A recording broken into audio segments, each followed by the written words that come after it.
Om Shri Sairam, offering our collective pranams at the lotus feet of our dearest Sadguru. Respected elders, brothers and sisters, and everyone joining us live, a loving Sairam and good evening. My name is Anuradha, and I am pursuing my second year Bachelor's in Science at the Sri Sathya University for Human Excellence. The word Vibhuti translates to glories or the divine splendor of God. In this chapter, Sri Krishna deepens Arjuna's devotion by outlining his boundless splendor as he reveals to Arjuna his all-encompassing and incomprehensible glory. Etam vibhutim yogancha mama yo vetti tatvatah sovikampena yogena yujyate natra samshayaha.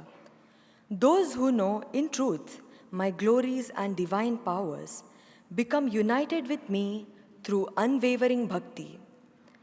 Krishna declares his existence as the most perfected manifestation in all categories of creation, including gods, humans, animals, rivers, mountains, tangible and intangible aspects. So, brothers and sisters, the next time we see a beautiful flower or the night sky full of stars, it is Krishna in the beauty. When we hear a melodious bhajan that soothes us, it is Krishna in that music. When we solve a problem or a question in our examination, our intelligence is Krishna. And all these countless manifestations are just a fraction of what he truly is. Vishtabhyaham idam kritsnam ekam shena sthitah jagat. And he says, a spark of that power is what sustains this universe. What a blessing for us to be a part of an institution which enables us to strive for excellence so that our own divinity manifests as perfection in every action of ours. We shall now chant the important shlokas from chapter 10.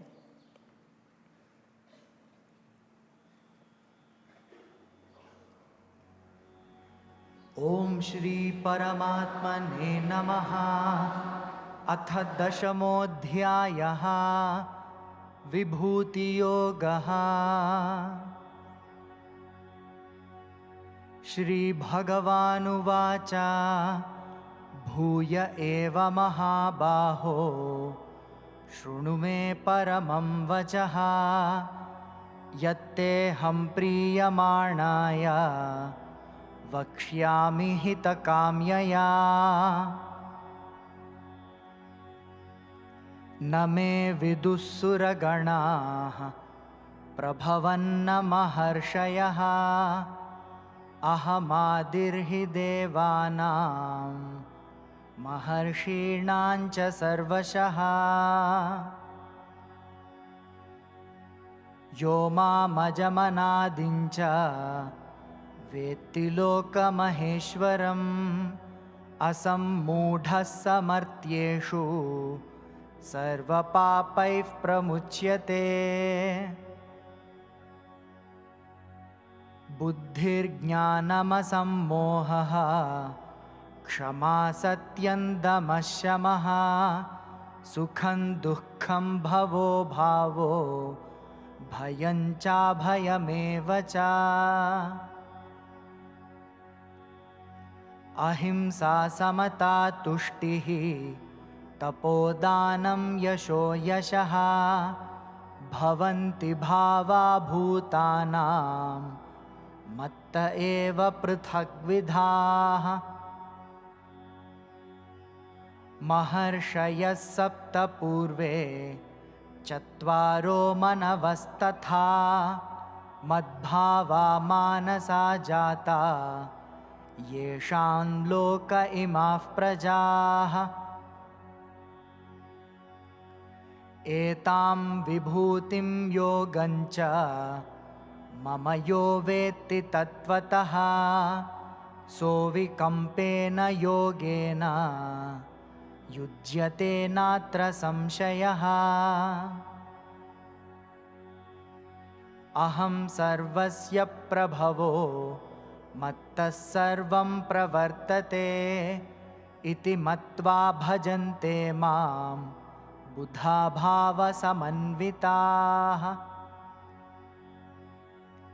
मच्चित्ता मद्गतप्राणा बोधयन्तः परस्परं कथयन्तश्च मां नित्यं तुष्यन्ति च रमन्ति च तेषां सततयुक्तानां भजतां प्रीतिपूर्वकं ददामि बुद्धियोगन्तं येन मामुपयान्ति ते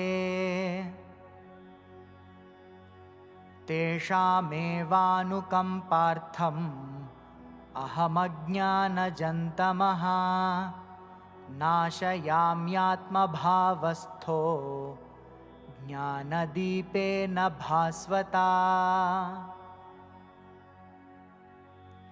अर्जुन उवाच परं ब्रह्म परं धाम पवित्रं परमं भवान् पुरुषं शाश्वतं दिव्यम् आदिदेवमजं विभुम् स्वयमेवात्मनात्मानं वेत्थत्वं पुरुषोत्तमा भूतभावनभूतेश देवदेव जगत्पते विस्तरेणात्मनो योगं विभूतिं च जनार्दन भूयः कथय तृप्तिर्हि शृण्वतो नास्ति मे मृतम्। श्रीभगवानुवाच हन्त ते कथयिष्यामि दिव्या ह्यात्मविभूतयः प्राधान्यतः कुरु श्रेष्ठ नास्त्यन्तो विस्तरस्य मे। अहमात्मा गुडाकेश सर्वभूताशयस्थितः अहमादिश्च मध्यञ्च भूतानामन्त एव च आदित्यानामहं विष्णुः ज्योतिषां रविरंशुमान् मरीचिर्मरुतामस्मि नक्षत्राणामहं शशी रुद्राणां शङ्करश्चास्मि वित्तेषो यक्षरक्षसां वसूनां पावकश्चास्मि मेरुशिखरिणामहम्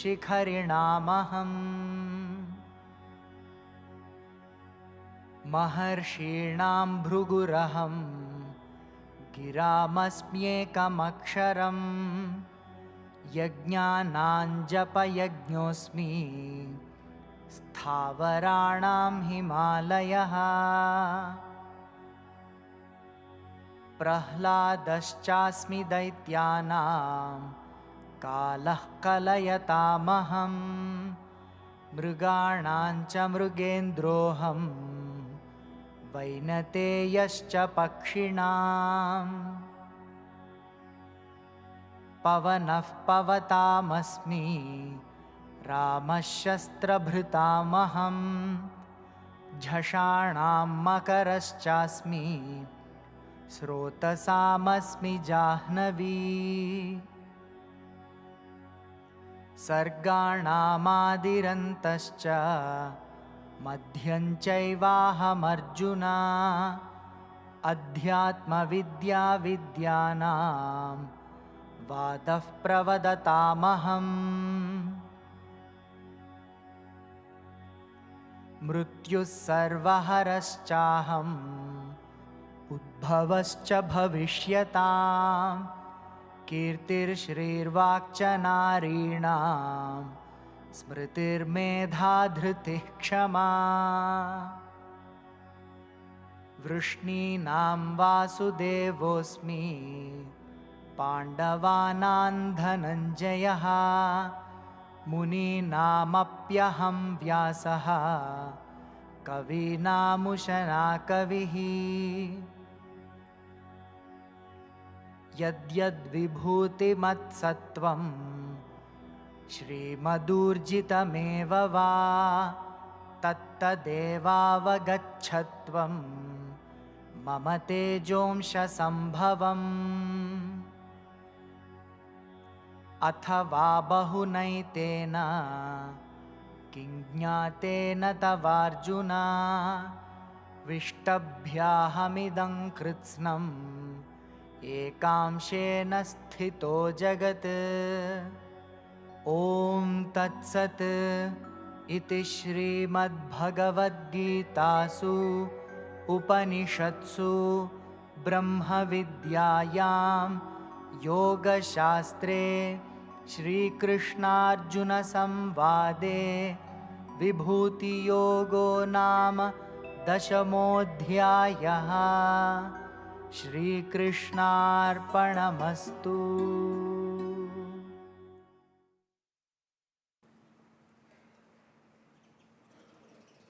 May we now invite our revered Chancellor, Shri B.N. Narasimhamurthy Sir, to address us all.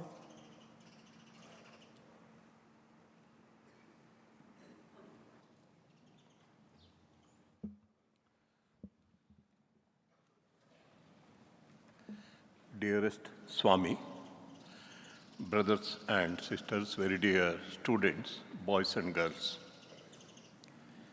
Sadguru's message to us yesterday evening was start with Sakar and end with Nirakar. Start with the form and end with the formless. Advaita is no doubt the highest experience of any being. But when one says, Aham Brahmasmi, I am Brahma, this Aham is pure consciousness bereft of any body-mind complex consciousness. We should be aware of it. Generally, the people who are proponents of Dvaita and Visishtadvaita say, how can you say that you are God? You are, after all, this small individual personality. But Advaita does not talk of the individual personality at all. Aham is pure consciousness that happens to a person who has purified his mind, steadied his mind, and his mind is established in consciousness. One important difference between a jnani and an ajnani, an ignorant person and a really wise person, is a wise person or a jnani's mind is always rooted in consciousness, whereas our consciousness is always rooted in the mind. See, that's a big difference. Therefore, when you are still identifying yourself with the body and individual personality, to claim that I am God is absolutely fallacious, and absolutely it is an act of foolishness, we can say. That is why Allama Prabhu, a great proponent of Advaita among the Sharanas, who presided over the forum of great jnanis, Anubhava Mantapa, sitting on the Shunya Simhasana. He says, he was himself a great Advaita. This is what he says. He confesses, Advaitava nudidu ahankari yadenayya, Brahmava nudidu brahmitanadenayya, Shunyava nudidu sukha dukkakke valagadenayya, Aya Guheshwara, Nimma Sharana, Sangana Basavandana Pada Sannidhiyalli Sadbhaktanadhanayya, he says. See, that is the glory of bhakti which Sadguru emphasized yesterday. Without bhakti, there is absolutely no progress on the path of spirituality. You start with Nirakar, you will not reach anywhere. What did he say, Allama Prabhu? I spoke of Advaita and became an ahankari, means an arrogant, egoistic person. Brahmava nodidu Brahmitanaadaneya. I spoke of Brahma, became deluded with ignorance. Shunyava nodidu Sukha Dukkakke Valagaadaneya. Shunya is also the Advaita, the ultimate experience, which even Bhagavan Buddha spoke about. You talk about Shunya, by doing it, still being engrossed in the body consciousness, what happens to me is I am subjected to the miseries of life and death. But when did I really find light?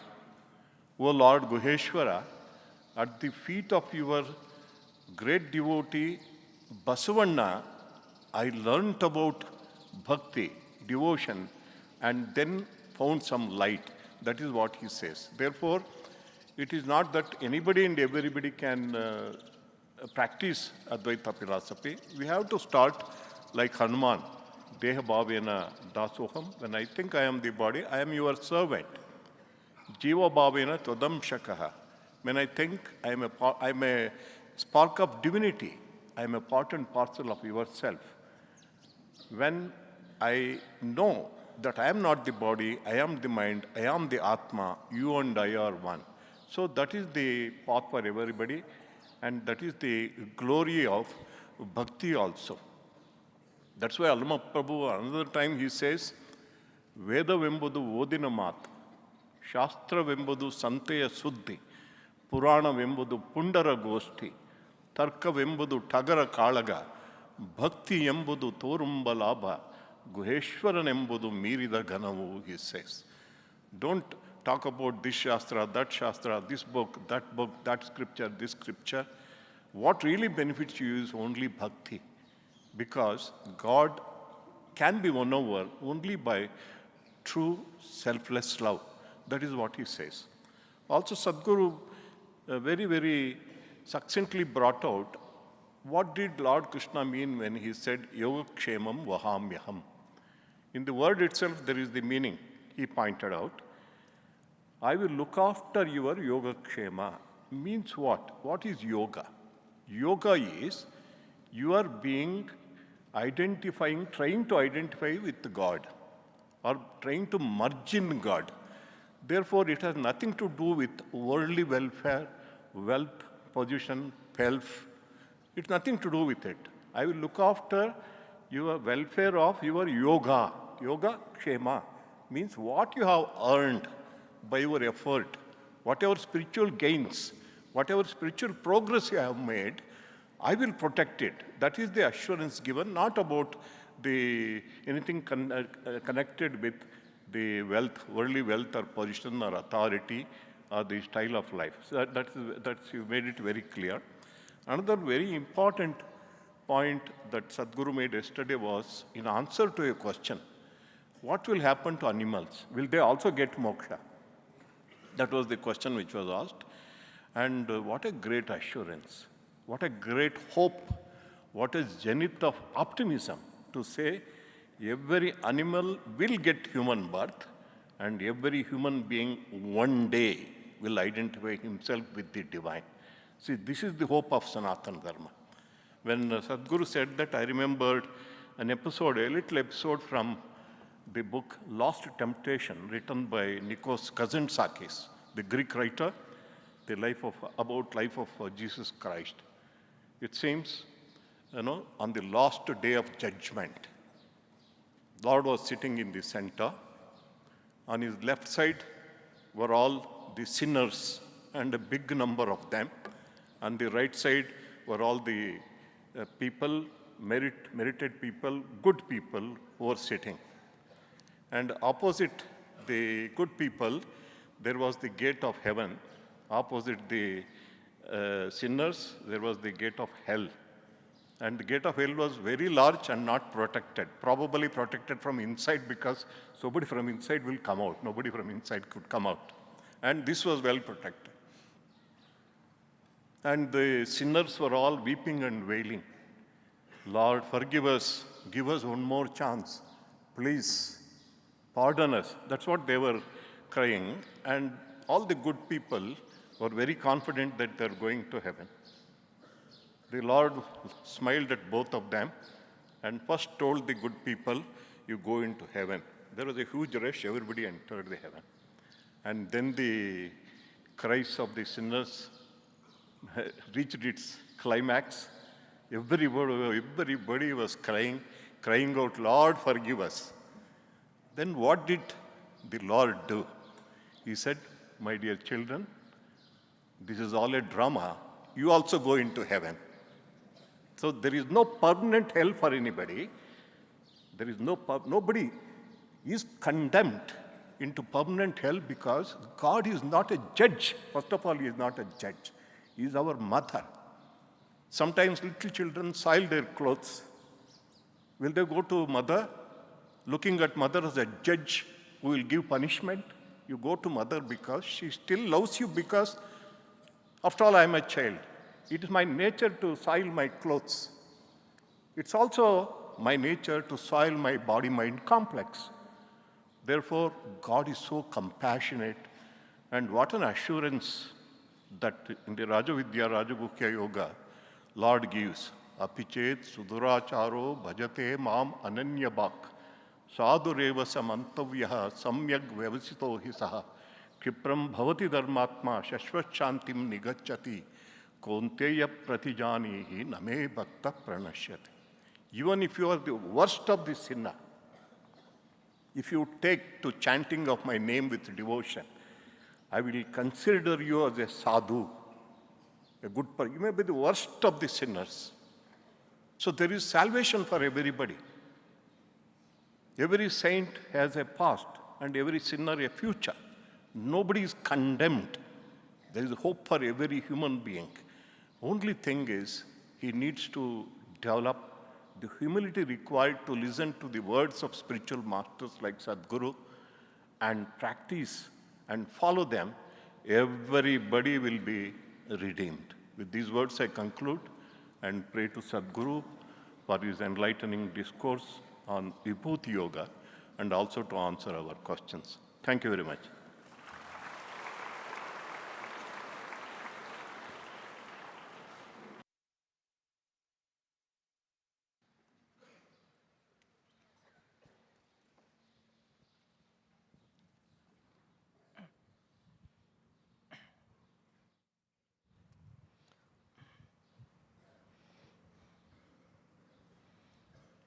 Shri Shankaracharya in Viveka Chudamani says, Moksha Karana Samagrya Bhaktireva Gariyasi. Of all the ways to attain moksha, which is the purpose of human life, to attain that final ultimate realization of oneness with divinity, of all the ways and means, devotion is the best. However, he again very carefully defines Swaswarupa Anusandhanam Bhakti Rityabhidhiyate. What is bhakti? To find out who you are, to be devoted to this idea that I must find out who I am. Truly, that is true bhakti, it says. So while we step into this bhakti yoga part of the Bhagavad Gita, and we study about the glories of the Lord, which will help us to develop more love, more devotion, more commitment and loyalty to the divinity. It also should propel us to go on finding that truth, not just in the form and the name of the Lord outside, but in our very existence, which is because of the presence of God. They say somebody who denies the presence of God is like somebody who says, I do not have a tongue. It is equal to that, it is said. If you do not have a tongue, then how did you even say that you do not have a tongue? It's not possible. Likewise, to believe that God does not exist, the atheistic idea, you are using the very power of God to deny the existence of God. This is the issue there. So if you really find out who is the one who is even speaking through you or saying things, even if it's against divinity, you will realize that power itself is divinity which is making us do all these things. Kenopanishad starts with the question, Kena. Kena means by what or by whom, if you personify it. By what all this happens? And why? How do we speak? How do we think? How do we act in the world? How do we see anything? What is the reason behind everything? And you, a biology student, would say, come to me, I will tell you what happens. You have this eyeballs, and then there is this retina, the rods and cones, and the light falls like this, and then inverted image forms, and the brain gets the signal. It processes the image, and that's how we see things. Or you go to somebody else who say, how do we think? Then they say, there is this brain, there is this gray matter in the brain, and medulla oblongata and all that stuff. And then we have so many glands, and each of them release certain kind of signals. There is neural pathway, and that processes everything, and scientists will give you this reply, right? This is how we think, this is how we perceive the world. How do we hear? Oh, very simple. There is an eardrum, there is a tympanum, and then when the sound falls on the eardrum, it vibrates, and the nerval signal conducts itself. And you'll tell this is how we process, and we know. Every part of our brain knows which part for the ears, eyes, nose, mouth, everything. So a scientist or a biologist or person who is dealing only with biosciences will give you these answers. What is this Rishi is asking this? They did not have biology classes then, so probably the Rishi was confused. But now I have answers for everything, is what a biology or a science student will tell. But our Rishis were not that, dim-witted. Not that they did not know what was going on. They knew how ears, eyes, everything works. In fact, the whole origin of actually biology is from India. You go to Ayurveda, you have a lot of details about how body functions and how do we correct if there are any malfunctions in the body. Shushruta, Charaka, these are the people who have written Samhitas. Even they have done surgeries, and there are tools and there were methods that were used, and these are all documented, evidenced books and texts. So it's not that they did not know how things work. They knew. Yet the Rishi asks the question, or Rishi's disciple asks the question in Kenopanishad. Keneshitam pratitam preshitam manaha. Keneshitam vacham imam vadanti. Chakshush shotram cha kaudevo yunakti. He goes on asking these questions, that by what do eyes see, ears hear, by what the mind thinks, by what everything happens in our body, who does it all? And the reply comes from the Rishi, the Guru, Chakshuscha chakshu manaso manoyat, sau pranasya pranaha, vacho hi vacham. He goes on saying that one which is behind the eyes, he is the eye of the eye, he is the ear of the ear, he is the speech or the ability of speech behind our speech. He is the mind of the mind. And the one who comes to know about this truth, not how biologically eyes, ears, nose and mouth functions, but how spiritually all these are powered by the same consciousness, which is what is divinity, as our scriptures claim. That consciousness itself is you. Your true existence is that consciousness which makes everything come alive and function. So the one who comes to know that Atimuchya Dhira, after he gets rid of all preta, asman lokan, amrita would be attain immortality.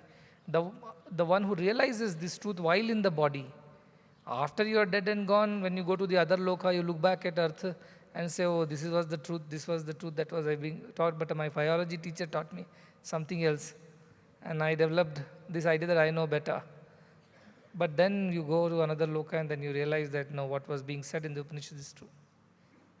So if you want to realize Amrutatvam, that immortality is that very divinity in you which never is born, never is dying. It never starts, never ends. Anything that changes with Deshakala Paristhiti cannot be divinity. Simple as that. It is not bound by the Trikala, the three times of past, present and future.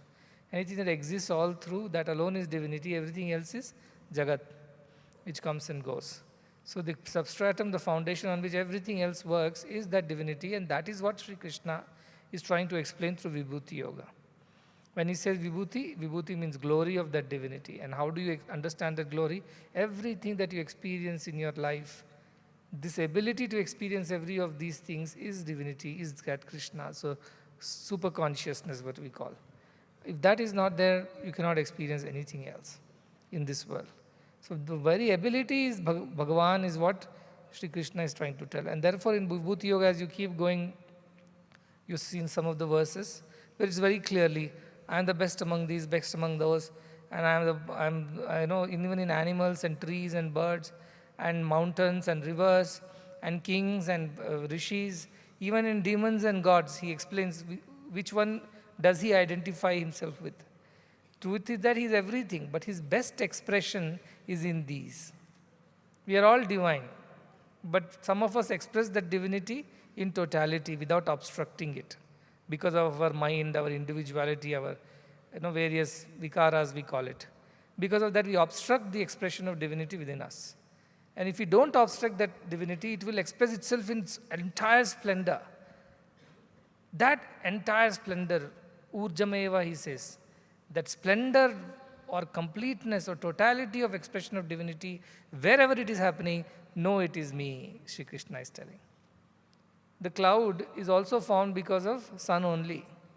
Sun is the one which is shining, and therefore the water gets evaporated and becomes cloud. And the cloud hides the very sun and makes everything dark. The cloud also is born out of that sun's power only, but it has the capacity to hide that very sun and obstruct that light from coming to us. Likewise, this mind also is born out of Ishvara only. Shri Krishna says, Prakriti Ashtadha. I have 8-fold or 8 different types of nature when I manifest in the physical world. In that one says Mana, Buddhi and Ahankara. So this Mana, Buddhi, Ahankara, largely this Ahankara which identifies with Mana and Buddhi, that obstructs the complete expression of divinity within us. So wherever you see that divinity shining in its all glory, Vibhuti, know that Sri Krishna is manifesting there in his entirety, in his totality. So in a devotee's heart, Sri Krishna shines bright. In a devotee, and who is that devotee? Sri Krishna says very clearly, Madchitta, Madgata Prana. His very life breath I am. Without me, that devotee cannot even think of living another day. Madchitta, his entire thinking, his whole being is filled with me. In everything, in anything, he only sees and understands me. Nothing else is visible to that person. Whatever happens, Sri Krishna, everything is Bhagavan, everything is Bhagavan. This kind of life that devotee lives. And you go and talk to him about anything, he will only talk about Bhagavan to you in return. Anything, Bhagavan's grace, Lord's grace, divine grace. He will never acknowledge his achievements as his personal achievements, nor he will accept the failures as a personal setback. For both, he will say it is Bhagavan's grace only. It's Bhagavan's grace only. Madchitta, Madgata Prana, Bodhayanta Paraspar. Whenever they talk or try to understand anything, they only think it's Krishna and nothing else. Kathayantascha Maam Nityam. They speak about me all the time. They don't have any other interest at all. Everything goes back to finally the same topic. How Sri Krishna or Bhagavan or God or my divinity is involved in everything. And Tushyanti Racha Ramante Cha. In that they find joy and happiness. Many people are there. The moment you start topic on Bhagavad Gita, Bhagavatam or something, they get bored. They say, no. Start on cricket match and what happened, and start with some latest movie release or some idle gossip, or even think of some current affairs or politics. Look at their interest. They're all ears. Yes, tell me more what happened in that hostel, what happened where. Start with Sri Krishna, Bhagavad Gita story. They are starting feeling sleepy, lethargic, back pains, leg pains, they're restless. They are not bhaktas. A bhakta will be the most interested person when you talk about God. Now, anytime, anywhere, they are very happy to discuss about God. So this is bhakta. Bhakta is always happy doing that. So that bhakta who is there in him, this divinity shines in all its splendor. And humans, that is where it should be. And this is the beauty of divinity, that it is everywhere, yet it is only visible, it's only understood and experienced in certain places, in certain people, because of their purity and perfection. It has nothing to do with divinity. It is the purity of the instrument, the perfection of the instrument that makes divinity completely manifest in them. So I always say, why do I sit on the stage and why you sit off the stage? The only reason is that the purer you become as an instrument of God or as the bhakta of God, your heart becomes cleaner and purer, and the divinity shines in all its splendor. So that is how a bhakta differentiates or becomes different from just another human being. This bhakti is so capable of purifying us. Everything you do for God's sake, for God's love, where is the question of doing anything wrong? And on top of that, Sri Krishna assures in Vibhuti Yoga says, Buddhi Yogam Dadami. I'll give you buddhi so that you are able to discriminate and you are able to decide correctly. Because you will never get deluded, you will never get confused about what to do and what not to do, because your what you call parameters are very correct. You really know what to do because you know whether this will be acceptable to Lord Krishna or this will be acceptable to the divinity within me. Will this be good for all? If you think like that, where is the question of you doing anything wrong or thinking or saying anything wrong? So Buddhi Yoga is that. And he says, this Buddhi Yoga I'll give to whom? Those who Satata Yuktanam Bhajate Priti Purvakam. He says, though continuously they meditate on me. And not out of any compulsion, out of desperation, out of helplessness, out of, people meditate on God intensely when they are in trouble. Nobody needs to tell them. The bhakti scale in our students, it's at its top before exams. If a scale of 10, they are there at 10. Swami, I know I didn't study. Swami, I know I did all wrong things. I know I'm not a good boy, I'm not a good girl. But you are after all mother, you are after all my father. You have to save me. I surrender unto you. The devotion is at its peak when you are in trouble. That is bhukti, that is not bhakti. For that Buddha Yogam does not happen. Bhakta alone can exercise his discrimination every moment because every moment his mind is connected to God. Satata Yukta, all the time. He's only thinking of God. So such a person is capable of making all the right decisions. That is what is Buddhi Yoga. And that Buddhi Yoga will help me to realize my divinity within, to reach my divinity. That's why they upayanti. They reach me. Mam upayanti. They reach me. Reach me does not mean you reach the abode of Sri Krishna. You reach that very divinity. You become one with that divinity. And that is the idea of Vibhuti Yoga. Seeing Krishna in everything that is glorious around us. At the same time, in the beginning of the Vibhuti Yoga, it says, I am only Sukham, Dukkham, Bhavo, Abhavo. I am only in everything. The opposites also, I only exist. Their opposites are also happening because of the power that I am. However, my best manifestation is in those who are pure, who are perfect. And in that he gives many examples why it is the best among all those things. And that's why I consider myself as that very thing. In rivers, I consider myself as Ganges, he says. There's so many rivers, but Ganges has its own sanctity, sacredness. The best of the rivers, most spiritual of the rivers is what I associate with. No, this is only a way of Sri Krishna telling us, look around and find me only everywhere in everything. Nothing else exists other than me. As I mentioned that day, rope alone exists, snake does not exist. So try to see me in every situation and thank me in every situation and know me in every situation. Your mind will be always absorbed in me. You will never deviate from this. Avikampena bhakti. Avikampa means no wavering. Our devotion wavers based on the results that we receive. But this person is not interested in results. He is only interested in loving God and doing whatever God would be pleased with. So where is the question of such a person's devotion getting shaken or faith getting shaken? It's not possible. So he sees Krishna in everything. In difficulties also he sees Krishna. In setbacks and bad times also it's only Shri Krishna's grace. In everything if you see Krishna, where is the question of his devotion or faith getting shaken? So when people say, I do not have enough faith in you, what do I do? You are not having enough conviction in this very truth of Bhagavad Gita, that everything is because of divinity only. Your personal ego, your buddhi, your ahankara has taken over. And it is obstructing the free flow of divinity. Nothing else, otherwise everybody is divine.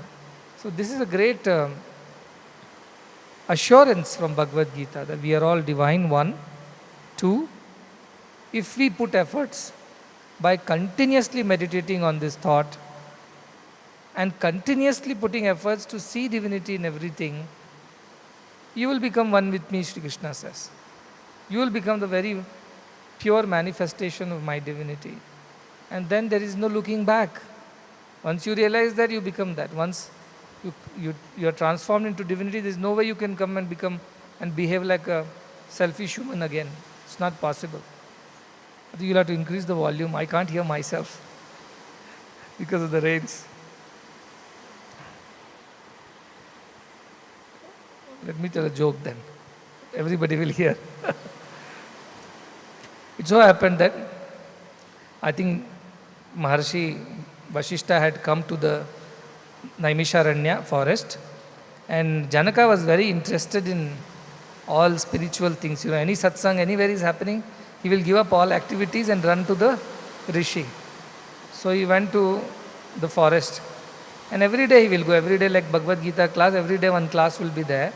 But the rishi was very clear, I am not coming to the palace, you have to come and wherever I am, and you have to listen to me.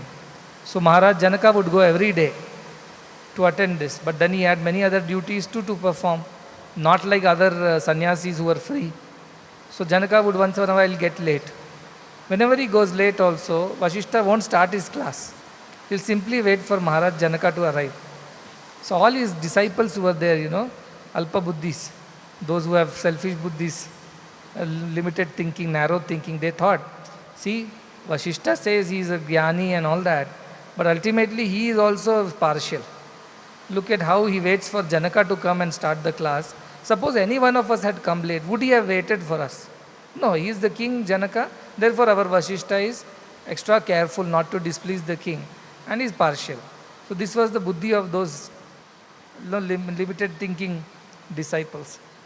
Vashishta understood these disciples are no good, they are all jealous of this Janaka and they find faults with me, Asuya. So, one day he did a small drama. One day, as usual, Janaka came slightly late. And when he came, then Vashishta started his class. And everybody started gossiping. Look, we said he is partial, he's after the king's, privileges and things like that.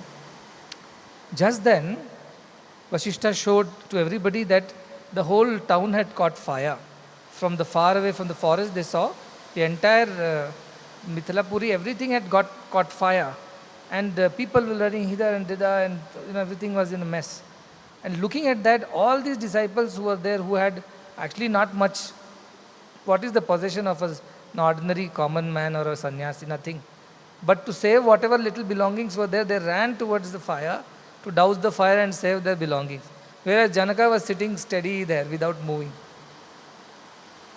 And after some time, by Vashishta, by his maya, by his power of creation and dissolution that he had, he made the fire disappear. And everything came back to normal. And by the time these other disciples went to their huts and homes, they realized there was no fire, it was only an illusion created by Vasishta. And they realized that this has happened and they came running back, saying, we thought there was fire, so we ran, but there seems to be no fire. We are sorry. We left the class and ran. But that time they saw Janaka was still sitting. He is the king of the kingdom. If something goes wrong, the biggest responsibility is that of the king to protect his subjects. But Janaka did not move an inch.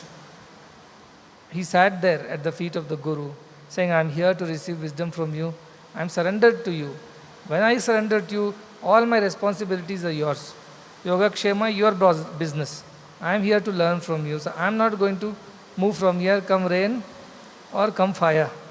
I am sitting here and my focus and attention is completely on what you are teaching me. So that Shraddha should be there. Avikampena bhakti, that deviation should not be there in our bhakti. Whatever happens, even it seems like the whole kingdom has caught fire, you still are not shaken. You are still sitting saying, my Guru is here, my teacher is here, my focus should be on that. Everything else is in his control. If he wants, he will save it. Yoga Kshema he will do. If he doesn't want, so be it. Because everything is Krishna, everything is divinity. And I always love this bhajan of Kabir Das. There is a story of, of Gopika going to the river to fetch water. And it so happens that, every day she has to go fetch water and come back. This is a daily chore. And because of that, she can't meet Krishna. Because of this duty that she has to perform of filling water from the river and bringing back. So one day as she was going, her pot broke. And she says, Bhala hua meri matki phuti. मैं पनिया भरन से छूटी मेरे sir से टली बला. What does it mean is, It is the language what Kabir Das uses, but it says, good riddance, that pot is broken. Now I don't have to go and fetch water every day. And I am free. And this trouble of bringing water every day is gone. Now I can go and meet my Krishna. I don't have to worry about fetching water from the river. The beauty of what I am saying is that how a devotee looks at the situation. Anybody else would cry. But the devotee thinks, good, okay, it's okay now, no problem. I will not have to go today to fetch water from the river. I can go to meet Krishna. We'll see what happens next. So this idea itself, that in everything you find the reason as divinity only and not because of... So many setbacks happen. See, sometimes people do wrong things to us. They follow dharma because of which we suffer. But in every situation you have to try to see how that is actually helping me get closer to my Lord. Get closer to that divinity within. How it is helping me develop more faith and more conviction that it's for my own good. This if we keep thinking all the time. Nitya yukta, not once in a while. Ananya bhakti, ananya chintayanto maisa. So continuously think of it, you will definitely experience the divine hand in everything. They say, the one who leaves everything in God's hand sees God's hand in everything. So such a devotee one should become. That is the idea of Vibhuti Yoga, and Arjuna is mesmerized with Krishna's revelations. He has never heard this beautiful discourse before. And he says, Keshu Keshu cha bhaveshu, please tell me more. In what all ways can I worship you? In what all ways I can glorify you? I can enjoy your glory. Tell me. In which all way chintyosmyaham? In which all way can I think of you? In what all situations I can think of you?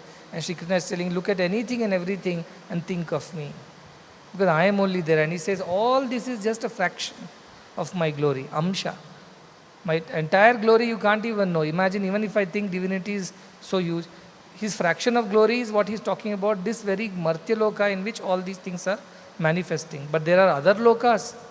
Even you look at the universe, this is called not just one universe, we are multiverse right now. We know about, there are many universes with many planets and many things.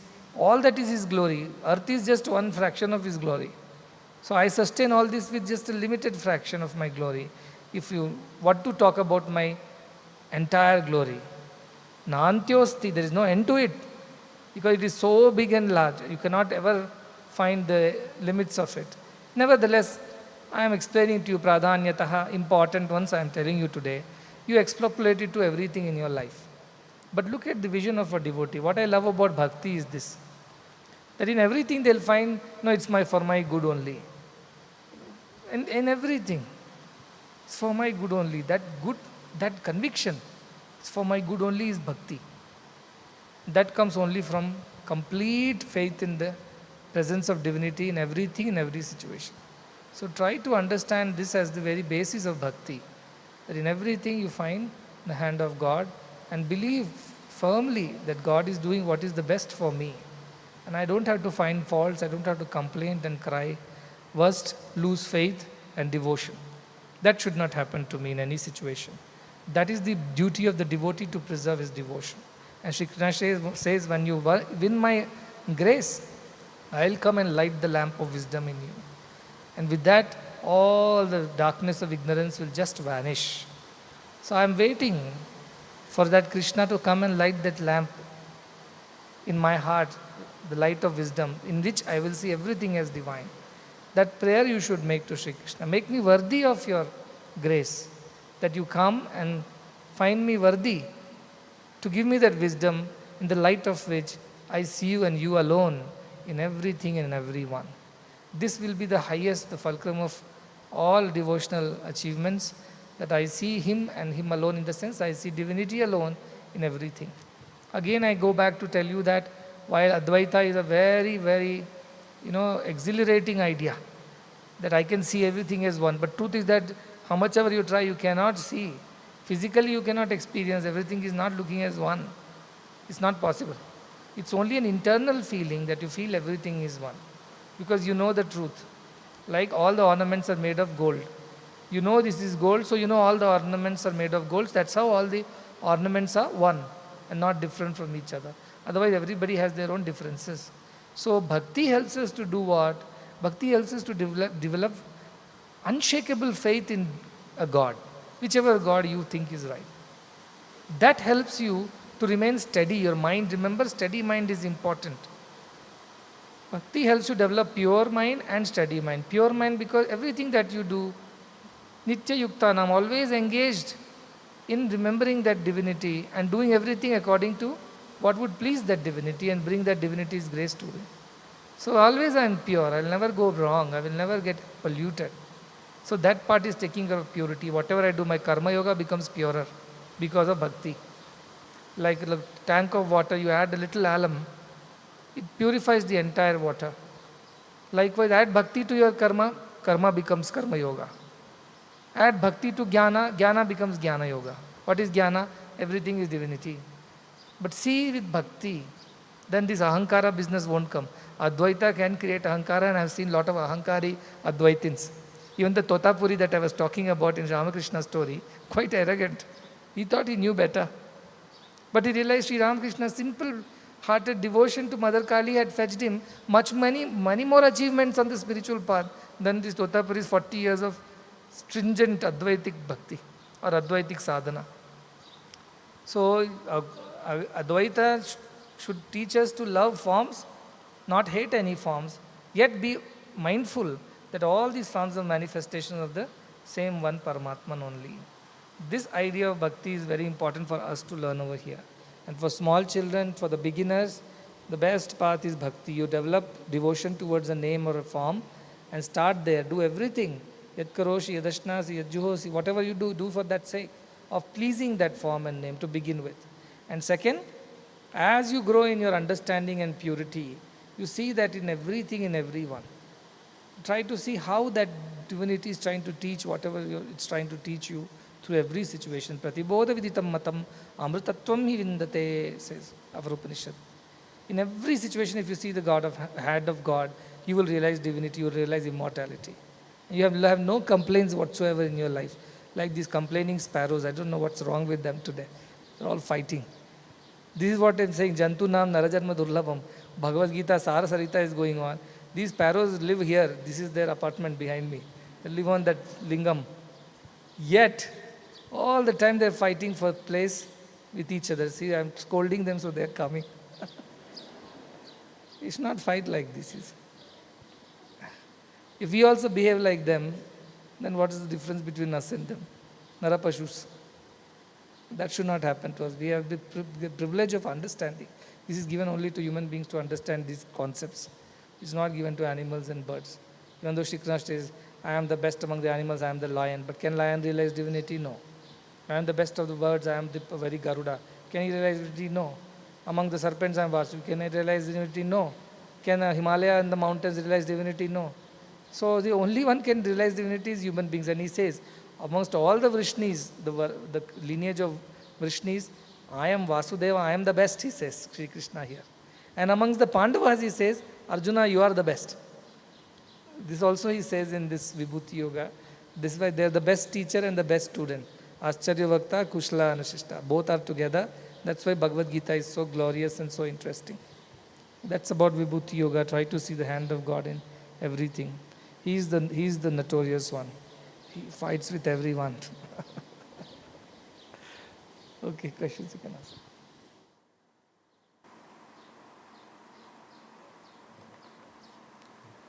Swami, what is fear and fearlessness in the context of spirituality? In the context of spirituality, losing the grace of God should be the biggest fear. Because of my mistake, because of my laziness, because of my indifference and my insensitivities. Losing that love of God or devotion to God or grace of God should be the biggest fear on spiritual path. Nothing else should be more scary than that. If I lose Swami's grace, what else is left in my life? His grace only makes everything happen. If I lose that grace because of my wrongdoings, not following the teaching, that should be the biggest fear a devotee should have. No other fear a devotee should have, but this one fear a devotee should always have. No other fear should have. What will happen tomorrow? Will I come out of this cancer or not? Will my business do well or not? Will my children be okay or not? Will my health be good? None of these fears should come to a devotee. If there is really devoted. Yoga Kshemam Vahamyam, Krishna has said, I will take care of everything. That's not my problem. The only thing Shri Krishna says that you do this for me, Nitya Yukta Bhakti, Ananya Bhakti you do for me. There we should have, the only fear that we should have is, I should not lose this Ananya Bhakti for Krishna or Bhagavan. Let my mind not deviate from this path. Let my not waver, vikampa should not happen. Steadiness of this devotion should be with me. I should not lose the grace and I should not displease my Lord. This should be the biggest fear a devotee should have, or any spiritual seeker should have. All of the fears are not even necessary on the spiritual path.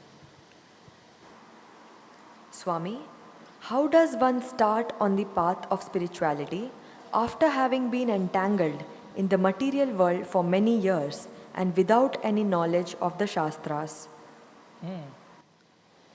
As I said, it's never too late. It's never too late on the path of spirituality. Whenever you start, that is the best time to start. Never think that I have come so late. If I was a student here, if I had come 10 years earlier, if I had have been this way or that way, I could have been any better. No guarantee. No guarantee by spending more time here, you will get better. It's the quality of your devotion that matters. So even if you have come late, you had no knowledge of scriptures, probably in ignorance you did many things wrong in your past. All that is okay. Shipram bhavati dharmatma shashvat chant nigacchati.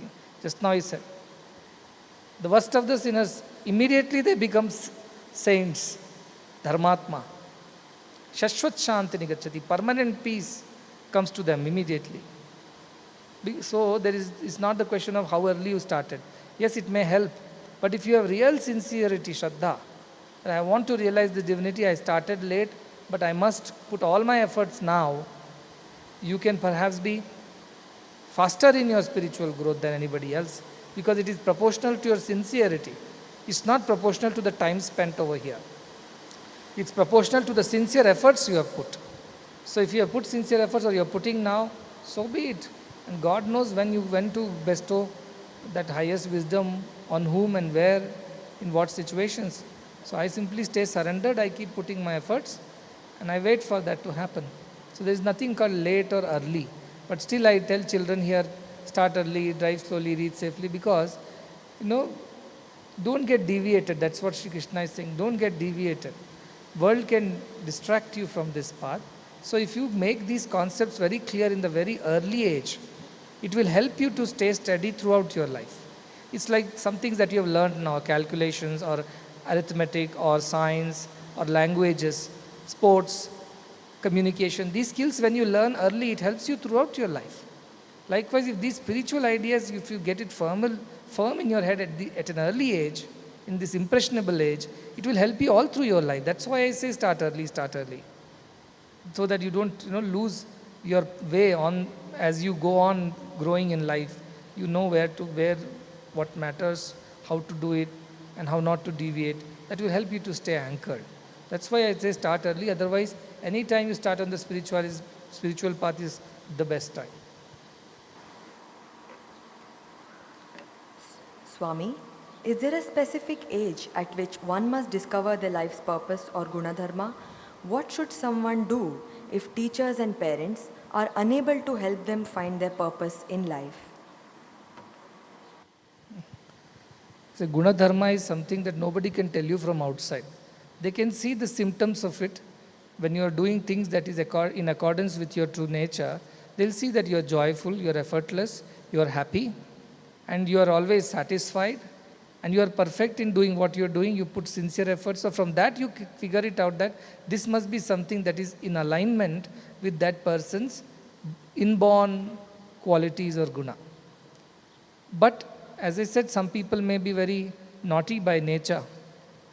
And that also is visible, right? Because teachers can see by nature he is very restless, by nature he is naughty, or by nature she is argumentative, because it's come from the previous lives. So what do you do then? Then teachers have to guide them on the samaj dharma, as I mentioned at that point. It's not about your vayaktik dharma. Also you're living in a society and you should not harm the society because of your inner nature. That is the individual personality side. Now on the profession side, or what you want to learn and grow and become, again it is something that should create some kind of joy in your heart when you do it. And that's how you slowly find out that you like it. I may serve 20 types of foods in front of you, from North Indian, South Indian, Western. Now based on my likes only I will go and eat, right? Even if I serve everything, you will see that over and over again and again, whenever it is served, you keep eating that. Though there are many other things you may taste here and there once in a while, but ultimately you are satisfied only with that particular food which goes with you well, with your taste buds, with your health. Likewise, by doing 20 things, finally you will figure it out that this one thing makes you really, really happy. There is nothing equal to that when you are doing. So then you slowly start developing your abilities, skills, acumen. You start developing your knowledge about that particular thing. It could be anything. Let me tell you, don't make it. Don't always compare it with the money that you can earn at the end of it. That should not be the way to decide about what you would like to do in life. It should be what would make you happy. What is that which you can do every day without getting bored?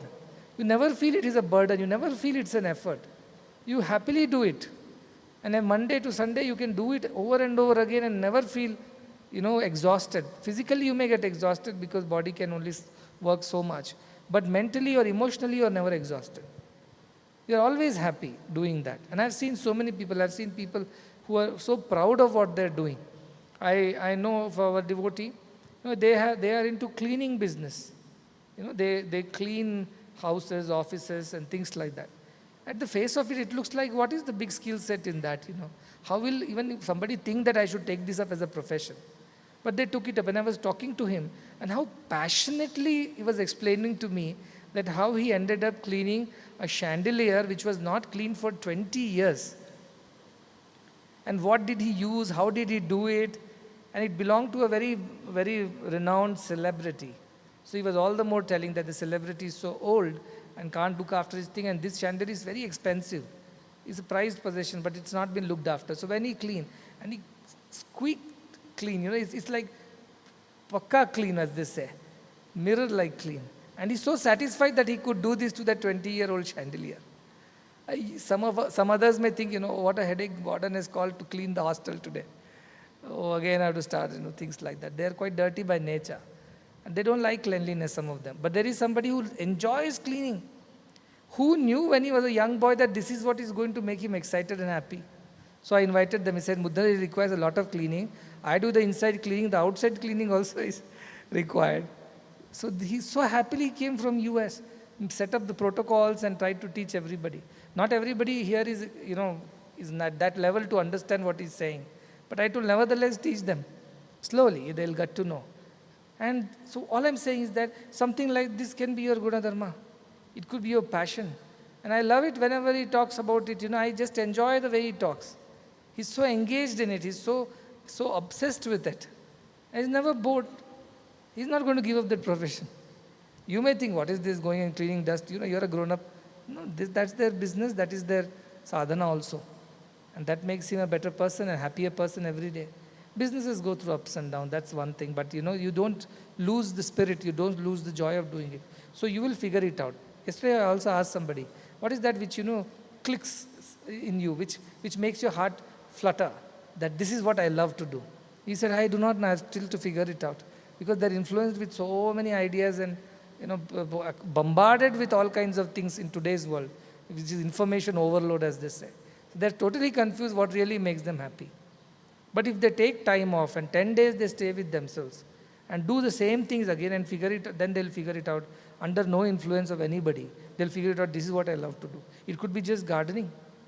It could be just, taking care of pets, like many people want to be veterinarians. They're so happy doing that.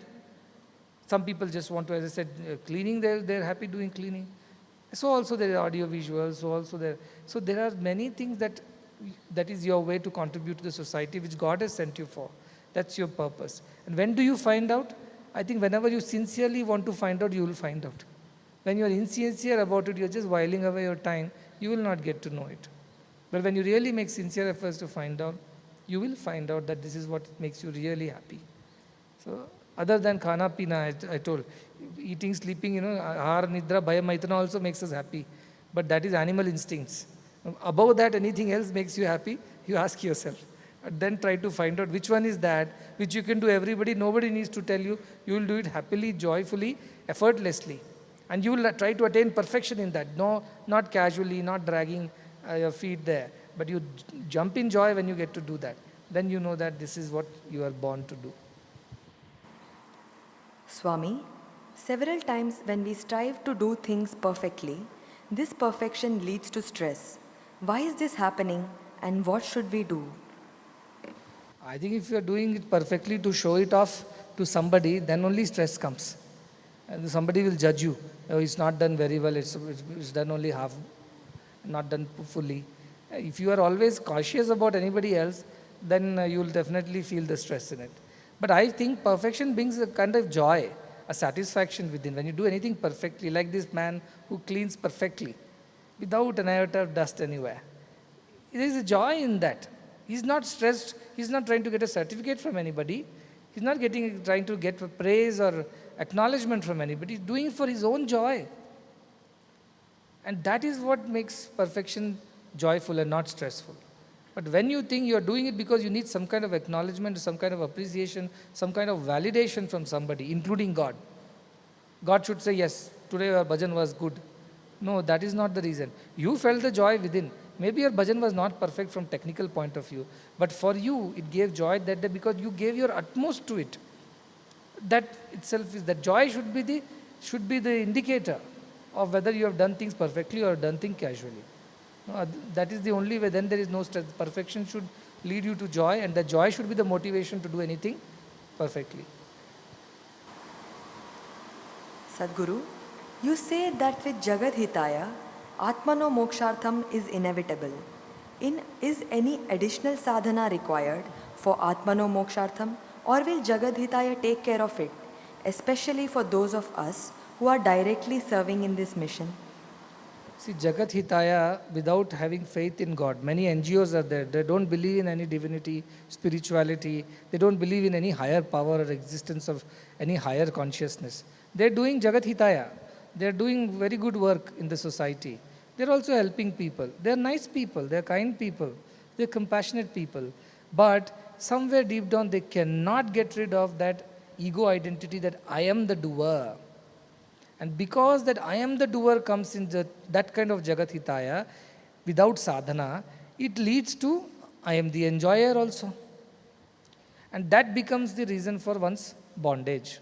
So they are good people, but they are tied with golden chain, let us say, not iron chain. But it's a chain after all at the end. So Jagat Hitaya, without Atmano Mokshartham, the sadhana of Atmano Mokshartham will be very dangerous. You will do all good and finally you are still stuck. And you will say, why am I stuck? I did everything right. Yes, sir, you did everything right, but you never got rid of your doership and enjoyership.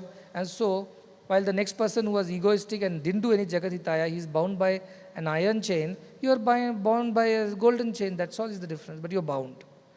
But when you also remind yourself who is the real doer, who is the real enjoyer, it's divinity and divinity alone, I am just, or this body or mind is just an instrument of that divine, then that sadhana of Atmano Mokshartham helps you not get bound by Jagat Hitaya also.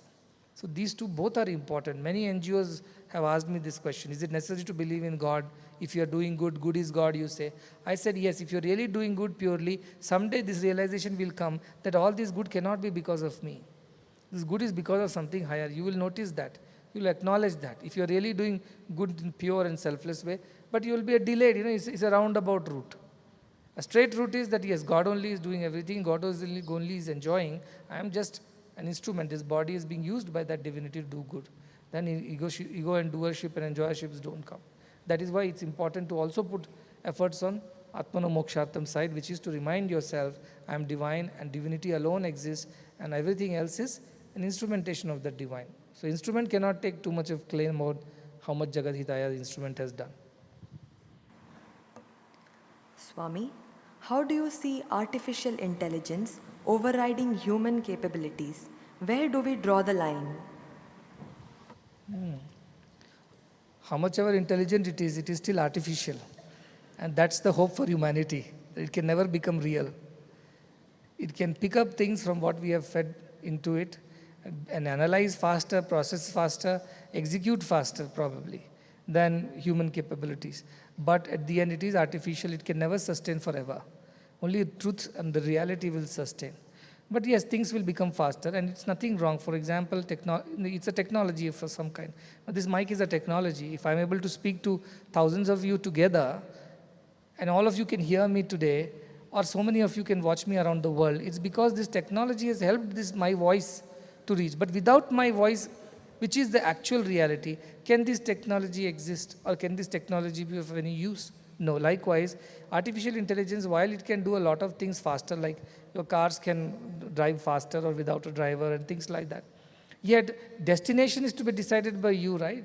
Car should not decide the destination. So that is the real part I am talking about behind artificial intelligence. Everything can be done faster, more efficiently, and correctly, at least technically correctly. But what is to be done has to be decided by somebody. And why it should be done has to be decided by somebody. That's where importance of humans and people behind that can never be undermined. But we have to draw a line, because if we become over-dependent on it, then we will lose our own individual capabilities. Like today, even if I ask somebody, what is 23 into 43, immediately they search for a calculator. They don't want to stress the brain at all. So what happens? Brain is like the unused muscle. If you don't use the muscle becomes weaker and weaker. You think you are troubling the muscle, but that is the only way to strengthen the muscle when you exercise. Likewise, in this you exercise your brain becomes duller and duller. Its capacities will reduce. And over a period of time, you become so dependent on artificial intelligence that your existence itself will be like so meaningless. So everything in limit. Yukta ahara viharasya, like the yukta karmasya cheshtasu. Same thing, what you have to do is artificial intelligence also has to be kept within limits, where your human intelligence should not get affected. Anything that you want to do with artificial intelligence should have come out of your human intelligence. Human intelligence should guide what it wants out of the artificial intelligence, and nothing more than that. Artificial intelligence can at best execute things better or faster. But what is to be executed and why, most importantly, for Jagat Hitaya, for welfare of all, it should be done. That should be guided by the human intelligence, which should be merged in the divine intelligence, as I always say. So that's why we have to draw the line. Swami, many times we begin a sadhana but are unable to maintain consistency, which demotivates us. How to retain the same level of consistency? It means you are not enjoying your sadhana. If you are enjoying your sadhana, why will you not be consistent? So find out which part of the sadhana is you are not enjoying and try to correct that. Because this is given that you are a sincere seeker. If you are not a sincere seeker, then no way you can be consistent. But I am taking the situation where you are a sincere seeker, you are trying your best, yet you get demotivated and become inconsistent. It means something in the sadhana is not enjoyable for you. Something is not going well. So find which kind of sadhana suits you better. And then modify your sadhana. Some people may just want to sing a bhajan as sadhana. That may be the most enjoyable way of doing sadhana. They don't have to necessarily torment themselves in front of a candle. Some people might like to sit in front of a candle and they don't want anybody else to come around. Maybe that is their best, find a quiet corner and do that. Some people might like to go and do some service every day as a part of their sadhana. So be it. See, mind should be on God is all I'm saying. Body I'm not very keen on. Initially, body should be controlled because it's like learning how to swim or learning how to walk or do anything. That requires certain disciplines. It may be painful, but then you want to reach that goal. So you have to put efforts. But over a long period also, if your sadhana is not enjoyable, then inconsistencies will come. So find your real path. That's why our Bhagavad Gita, Karma Yoga, Jnana Yoga, Bhakti Yoga, Raja Yoga. Choose whichever yoga makes you feel comfortable. And go ahead, no problem with that. Ultimately, you'll all come to the same place. You climb Nandi Hills from east side, west side, south side, north side. At the end, you will all reach the peak of the Nandi Hills only. So it's okay, whichever path makes you feel comfortable, go with that. Yes, because of the hostel rules and other things, certain times that to be dedicated in a certain way, because not everybody is so mature to choose their path and understand what is right. So in the beginning, there has to be some discipline. Like how to learn how to drive a car, you must do it in controlled conditions with somebody who knows driving, sitting next to you in an open ground where there is no traffic. So some basic disciplines are important in a huge organization like this to help everybody progress. But eventually, it's up to you. You have to figure out what really makes you happy. And then once you start enjoying your sadhana, there is no way you will become inconsistent with it. Every day you want to do it because that is what gives you joy. So why would you not do it? Sarvam paravasham dukkham sarvam atmavasham sukham. Whatever you do out of your own volition, which gives you joy, that always will be motivating for you. Only when you are forced to do something which is not, forcing yourself also to do something which your being or inner being is not in tune with, that is also not going to be a happy thing. It's like eating. What you like, you can eat any number of times. Every day you can eat.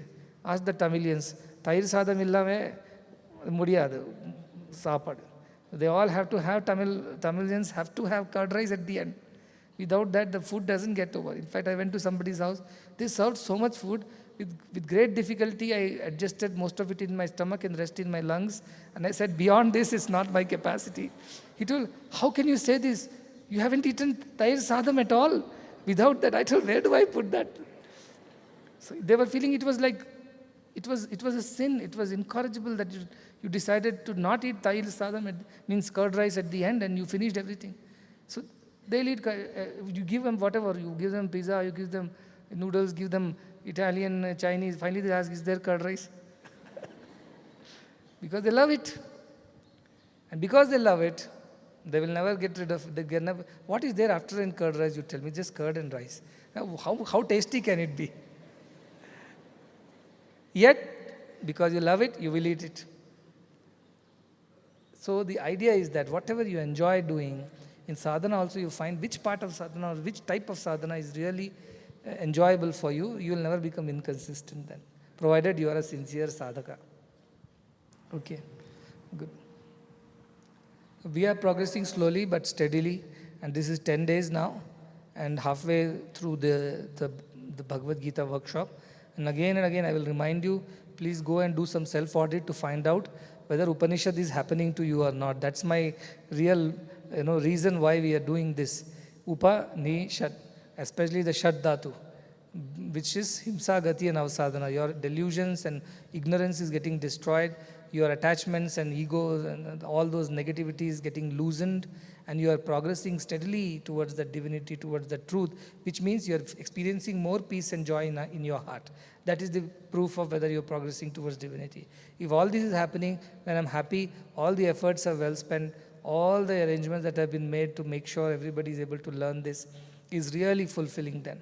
If it's not happening to at least some of you, you must really sit down and seriously think what is going wrong. And please try to correct that. And if there is any feedback, please give it to the coordinators so that things can be better. I really do not want this opportunity to be wasted, because with the passage of time, you'll realize I will not be able to spend so much of physical time with all of you over and over again. You will have to satisfy yourselves with the videos over a period of time. So these are the opportunities which will not simply come back again and again to us. So make sure that you are making the best use of this opportunity and not wasting. Shanardamapi vartam nanayam, Sri Narada says. Not even a half a moment should be wasted on this spiritual path, especially when such a nice opportunity has come our way. So make best use of it, and that will give us really a lot of happiness. And personally, it will make me feel very satisfied and happy if each one of you is progressing steadily, surely on this path of spirituality. Your negativities, your attachments, your ego, your limited thinking is getting destroyed, and your peace and joy and equanimity is increasing, then I know that we are doing a good job of this. So blessings to everybody, that Alena Atmani Vindati, everybody should realize this truth sooner or later, but better sooner than later. With this wish and blessings, I conclude.